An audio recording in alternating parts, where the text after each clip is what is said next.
Hello, this is the first Greenhands video, and I want to teach you here how you can easily make 20-20-20 fertilizer at home. Before we start, while I'm putting on my nitrile gloves, I need to tell you who this video is for.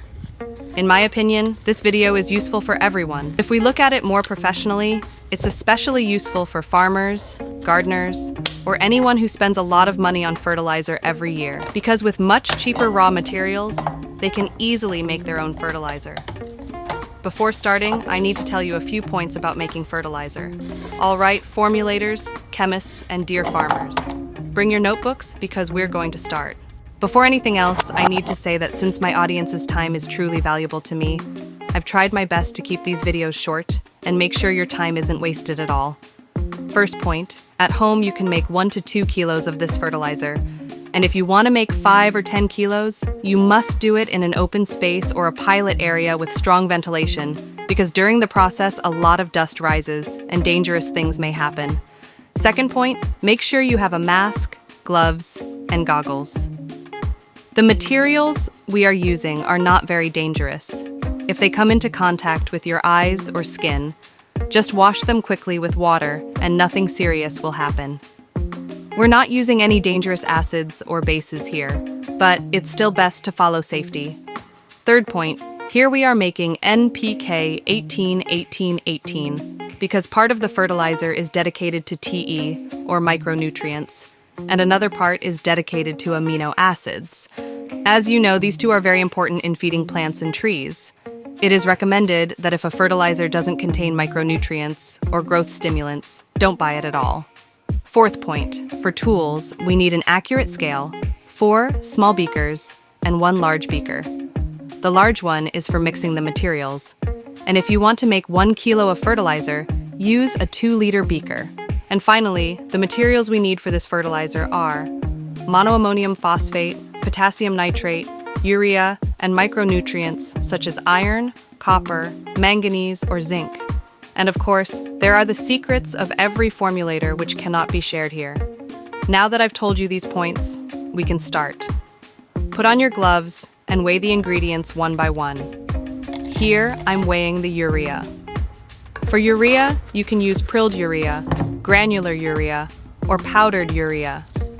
As you can see, I used half prilled urea and half powdered urea.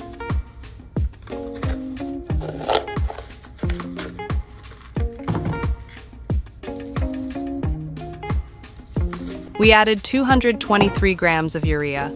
After zeroing the scale, we weigh the potassium nitrate.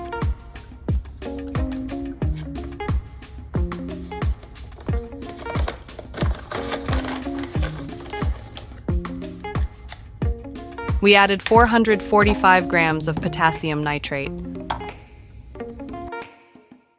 And finally, we weigh 328 grams of ammonium phosphate.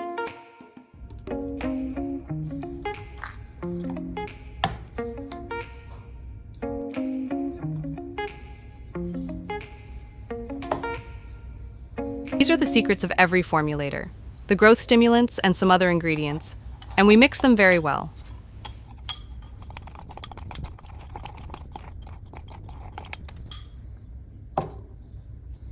Here we mix the micronutrients together first.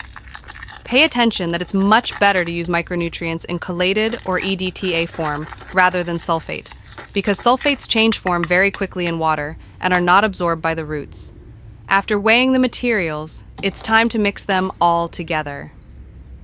Here, I added the monoammonium phosphate first. If your materials form clumps like mine, make sure to break them up by hand and make them uniform.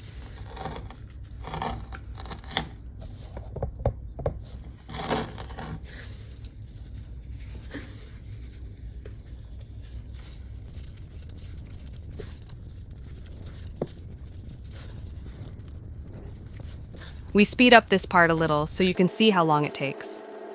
And no matter how long it takes, this step is very important in fertilizer formulation and must be done properly. After the clumps of monoammonium phosphate are completely gone, we add the potassium nitrate. Oh, one thing I forgot to mention.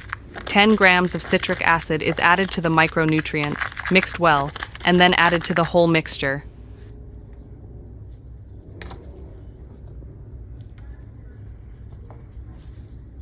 Here, we also add the growth stimulants, the formulator's secrets, to the mixture.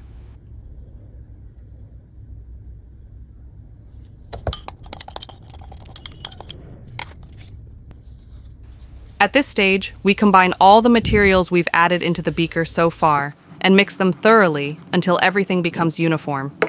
Here, we add the anti-cake or moisture absorber and mix it completely by hand.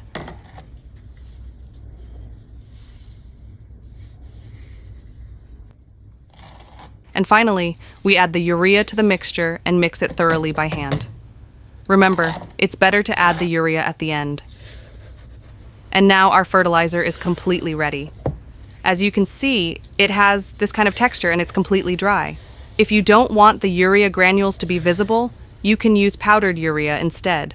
And yes, just like that, you've made an agricultural fertilizer that you can use for houseplants, vegetables, and trees. If you liked this tutorial and found it useful, make sure to leave us a comment and tell us what formulas you would like to learn in the next episode. And to stay updated with new videos, make sure to subscribe. You have power.